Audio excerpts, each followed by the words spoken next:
इम्तियाज जलील जो कारनामे अंजाम देते हैं उसकी फहरिस्त बहुत लंबी है। अभी अभी एक डॉक्यूमेंट आपके सामने दिया गया है। मैं आपसे गुजारिश करता हूं कि वो डॉक्यूमेंट देखिए। वो डॉक्यूमेंट है 1997 का, जब इम्तियाज जलील साहब पत्रकार हुआ करते थे। उस डॉक्यूमेंट में एक 3825 स्क्वायर फुट की जमीन,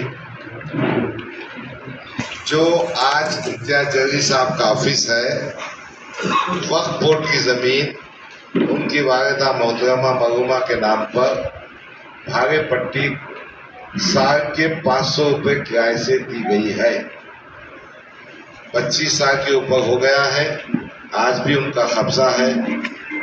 और आप ये डॉक्यूमेंट देखिए, इम्तियाज जलील साहब जब पत्रकार थे लोकमत में, अपनी पत्रकारिता का फायदा उठाते हुए उन्होंने ये जमीन हासिल की है। उसका ये रजिस्टर्ड डॉक्यूमेंट है। मैं सिर्फ आपके माध्यम से ये कहना चाहता हूँ कि वक्फ की जायदाद की कॉन्फ्रेंस करना, बात सुनो जी, वक्फ की जायदाद की कॉन्फ्रेंस करना, औकाफ को बचाने की बात करना और सत्याग्रहों से ये काम करना कि 500 रुपये में तकरीबन 4000 स्क्वायर फुट की ज़मीन जो प्राइम लोकेलिटी में है अपने कब्जे में रखकर उसका कमर्शियल फायदा उठाना। होना तो ये चाहिए था कि गरीब मुसलमानों को दे दी जाती।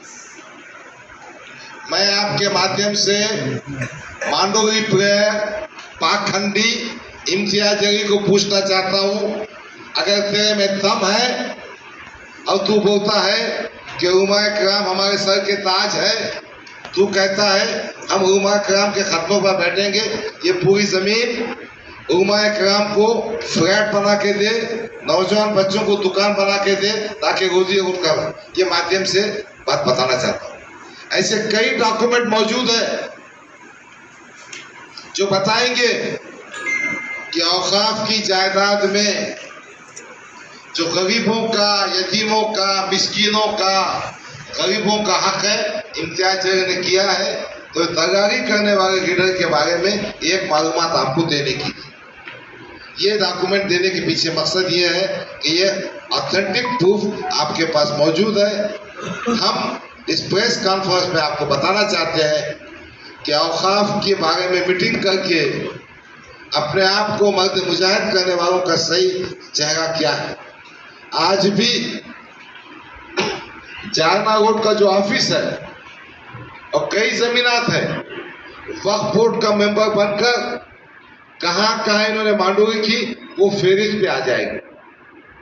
दूसरी बात, मैंने कागज साथ में लाया हूँ, उसकी कॉपी दे नहीं सकता तो बताता हूँ, ये तो मैंने प्रिंट आउट नहीं निकाला है।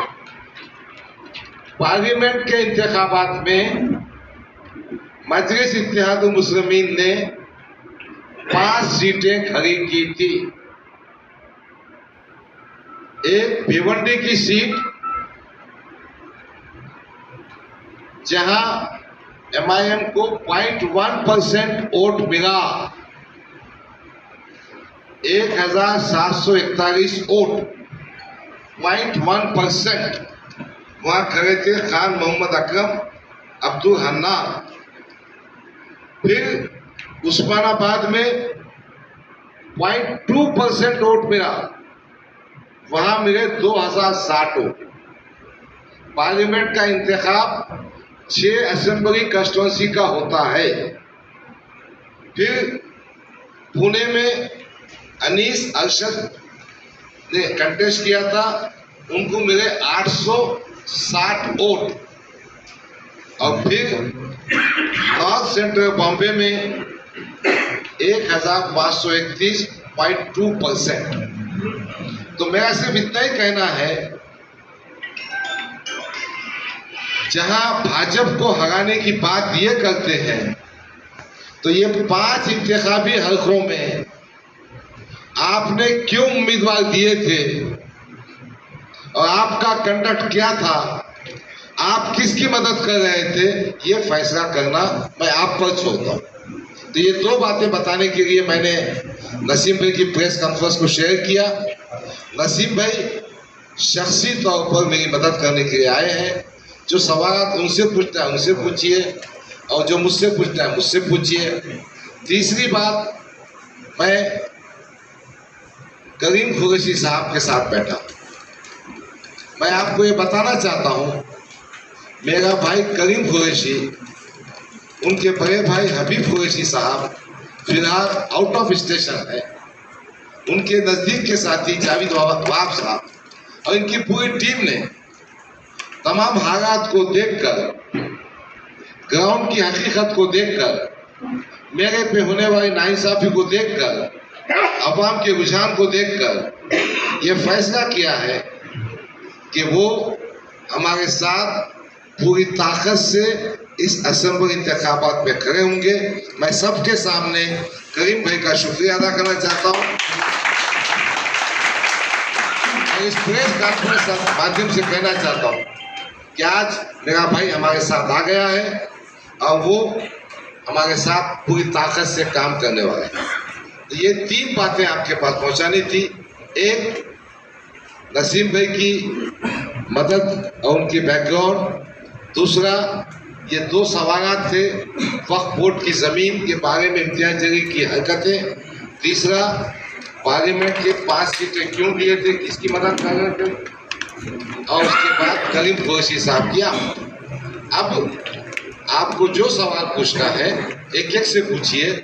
प्रेस कॉन्फ्रेंस काफ़ी लंबी हो गई है, खाने का वक्त भी हो गया है, अभी देना बहुत मुश्किल है। इस वास्ते कि आज की डेट में बिहार में एक MLA है, महाराष्ट्र में 2, हैदराबाद में 7 MLA और 1 MP, बाकी कॉर्पोरेशंस में है। MIM का नंबर काफ़ी नीचे है। नगर से आपके साथ में है क्या? अरे भाई, सब बातें तुमको बता देंगे तो सामने वाले होशियार नहीं होंगे क्या? अरे भाई, तुम असबत पठान ऐसा सवाल क्यों पूछ गए यार? साहब, पूर्व में सबसे ज्यादा मुसलमानों को पैसे देकर टिकट फॉर्म भराया गया, ऐसा कहना है। देखो, मैंने वही बताया।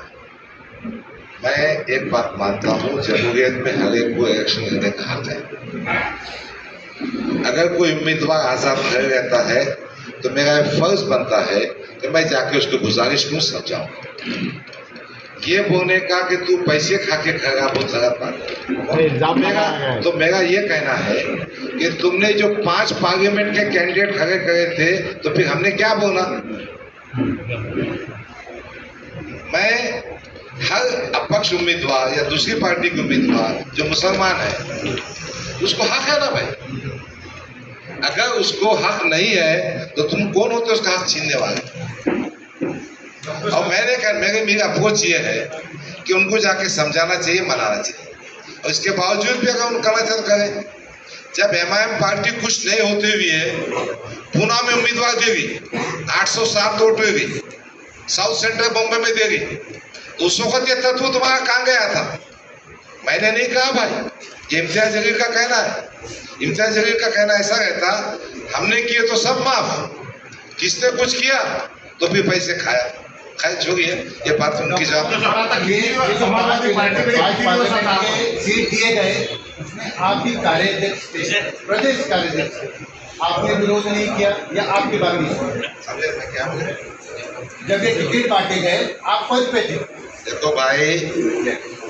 देखो भाई, बहुत सारी चीजें कागज पे होती है, बहुत सारी चीजें अंदर से सेट होती है।